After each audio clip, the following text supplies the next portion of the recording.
Hi all, welcome to Crickarena. Rajasthan റോയൽസുമായി ബന്ധപ്പെട്ടുകൊണ്ടുള്ള സുപ്രധാനമായ അപ്ഡേറ്റ് ഇന്നലെ നമുക്ക് ലഭിച്ചിരുന്നു. അവരുടെ പരിശീലകനായ രാഹുൽ ദ്രാവിഡ് ഇപ്പോൾ ഫ്രാഞ്ചൈസിയോട് ഗുഡ് ബൈ പറഞ്ഞിട്ടുണ്ട്. അദ്ദേഹത്തിൻ്റെ പരിശീലക സ്ഥാനം നഷ്ടമായിട്ടുണ്ട്. ഇതിന് പിന്നാലെ രാജസ്ഥാൻ റോയൽസുമായി ബന്ധപ്പെട്ടുകൊണ്ടുള്ള കുറച്ച് കാര്യങ്ങൾ ക്രിക്ബസ് റിപ്പോർട്ട് ചെയ്തിട്ടുണ്ട്.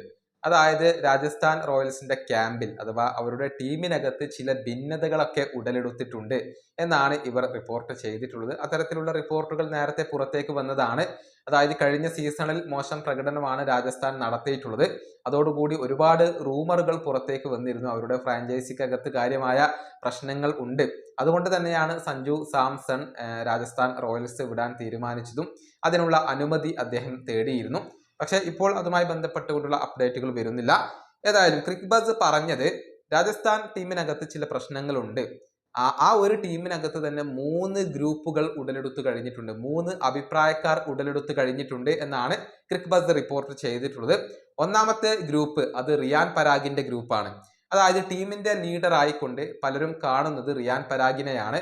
അദ്ദേഹത്തെ പരിഗണിക്കുന്നുണ്ട്.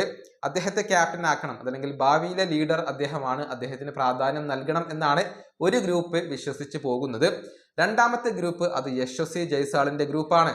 അതായത് രാജസ്ഥാൻ റോയൽസിന്റെ ഫ്യൂച്ചർ ലീഡർ ആയിക്കൊണ്ട് ജയ്സ്വാൾ ആണ് വരേണ്ടത്, അദ്ദേഹത്തെയാണ് ഭാവിയിൽ ക്യാപ്റ്റൻ ആക്കേണ്ടത്, അല്ലെങ്കിൽ ആ ഒരു ക്യാപ്റ്റൻ സ്ഥാനം അദ്ദേഹത്തിന് നൽകണം, രാജസ്ഥാനെ നയിക്കാൻ യശസ്വി ജയ്സ്വാളിന് അർഹതയുണ്ട് എന്നാണ് ഒരു ഗ്രൂപ്പ് വിശ്വസിച്ചു പോരുന്നത്. മൂന്നാമത്തെ ഗ്രൂപ്പ് അത് സഞ്ജു സാംസണിന്റെ ഗ്രൂപ്പാണ്. അതായത് സഞ്ജു തന്നെയാണ് രാജസ്ഥാൻ റോയൽസിന് അനുയോജ്യനായ ക്യാപ്റ്റൻ, അതിൽ മാറ്റം വരുത്തേണ്ടതില്ല, സഞ്ജുവിനെ നിലനിർത്തണം, അദ്ദേഹത്തിന് മുൻഗണന നൽകിക്കൊണ്ട് മുന്നോട്ട് പോകണം എന്നാണ് ഒരു ഗ്രൂപ്പ് വിശ്വസിക്കുന്നത്. ഇങ്ങനെ 3 ഗ്രൂപ്പുകളായിക്കൊണ്ട് രാജസ്ഥാൻ റോയൽസ് ചേരി തിരിഞ്ഞു എന്നാണ് ക്രിക്ബസ് ഇപ്പോൾ റിപ്പോർട്ട് ചെയ്തിട്ടുള്ളത്. ഏതായാലും എന്ത് സംഭവിക്കും എന്നുള്ളതൊക്കെ കാത്തിരുന്നു കാണേണ്ട കാര്യമാണ്. റിയാൻ പരാഗിന് രാജസ്ഥാൻ റോയൽസിന്റെ മാനേജ്മെന്റ് ഒരൽപ്പം പ്രാധാന്യം ഇപ്പോൾ നൽകുന്നുണ്ട്. അത് സഞ്ജുവിൽ അതൃപ്തി ഉണ്ടാക്കി എന്ന കാര്യം കഴിഞ്ഞ റൂമറുകളിലൊക്കെ ചൂണ്ടിക്കാണിക്കുകയും ചെയ്തിരുന്നു.